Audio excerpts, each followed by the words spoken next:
Bus driver notices boy didn't get off on last stop. "Can I spend the night here?" boy asks. "Hey kid, this is the last stop, you have to get out." Nathan said from his spot on the driver's seat of the bus. A little boy was his last remaining passenger, but he had yet to exit. He saw the kid standing and approaching him with his hands in his pockets. "Sir, can I spend the night here?" the boy asked, looking down at his feet. "On the bus? That's impossible. My supervisor would kill me," Nathan answered, shaking his head. "Where do you live? I can walk with you after I leave my bus at the terminal." The boy shook his head. "I don't know where I live. We just moved to this city and my mommy was supposed to get on one of the stops. She didn't." He revealed, his lips quivering in fear.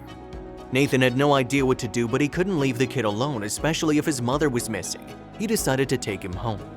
"What's your name, kid?" he asked when he reached Nathan's studio apartment in Ohio. "Carlson," the boy answered, looking around with his hands still in his pockets.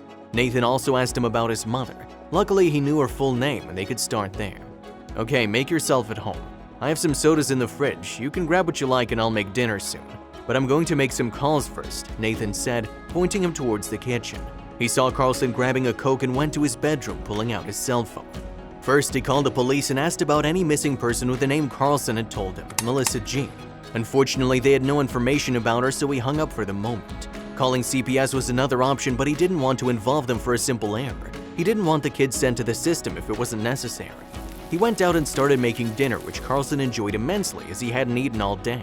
Nathan realized the boy was tired because he'd been riding the bus the entire day. He prepared the couch with a pillow and some blankets. "You can sleep here tonight. We'll find a solution tomorrow," Nathan assured him, and the kid was out like a light almost immediately. The bus driver went to his room and fell asleep thinking about solutions to the problem. In the morning, he had an idea. He called the 2 local hospitals in the area to ask about the woman. "I know this is highly unusual, but I'm looking for this person. Her kid was on my bus all day yesterday waiting for her to get on. Please, if there's any Melissa G interned right now, please tell me so that we can check," he begged the lady who answered the phone. "Okay, I'll help, but don't tell anyone," the lady replied, and Nathan could hear the sounds of her clicking computer keyboard.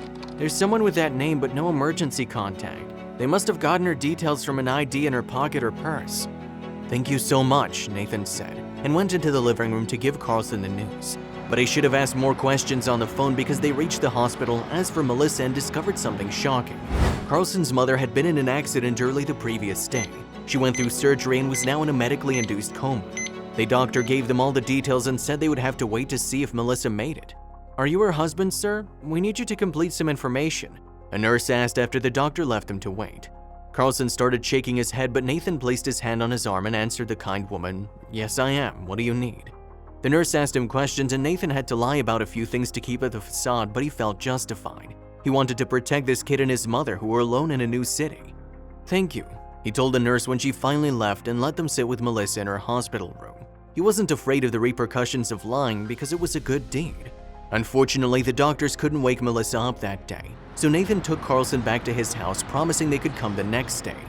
He kept his promise, although he had to leave for work that day. But at the end of his shift, he returned to pick him up. They returned to that routine for a few days until one morning Melissa was wide awake. The doctors had finally determined she was well enough to be awake. The woman on the bed raised her arms and gestured for Carlson to come for a hug, and Nathan smiled as the boy ran straight to his mother. He started speaking a mile a minute and it seemed like the woman couldn't keep up, but she was smiling. Then the kid started telling her about Nathan and what he had done for him. "Thank you," the woman breathed sincerely, not letting go of her son.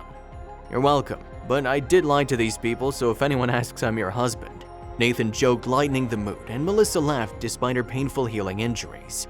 They talked for a while before Nathan had to get to work and he wished them the best of luck, not planning to see them again. However, he returned to the hospital at the end of the night with a look of chagrin, and Carlson greeted him with a tight hug. "Why are you back?" Melissa asked him a few hours later when Carlson had fallen asleep on the couch. "I don't know," he sighed. "I kept thinking about you and him the entire day. I can't explain it, but I guess I wanted to see this through. I'll help you return home and watch him whenever I can so you can recover." "That's so kind," Melissa replied, nodding her head slowly and wiping away a stray tear that escaped her eye. "Other people would have called 911 or CPS and they could have taken my son forever. I almost called them, but then I thought, what if something had happened to you? There had to be a reason why you didn't appear, so I had to try to find you first," he said.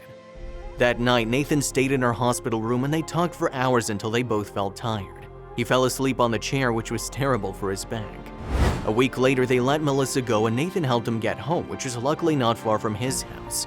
Soon enough, he started coming over to her house every single day. One thing led to another and they got married 2 years after Melissa's accident.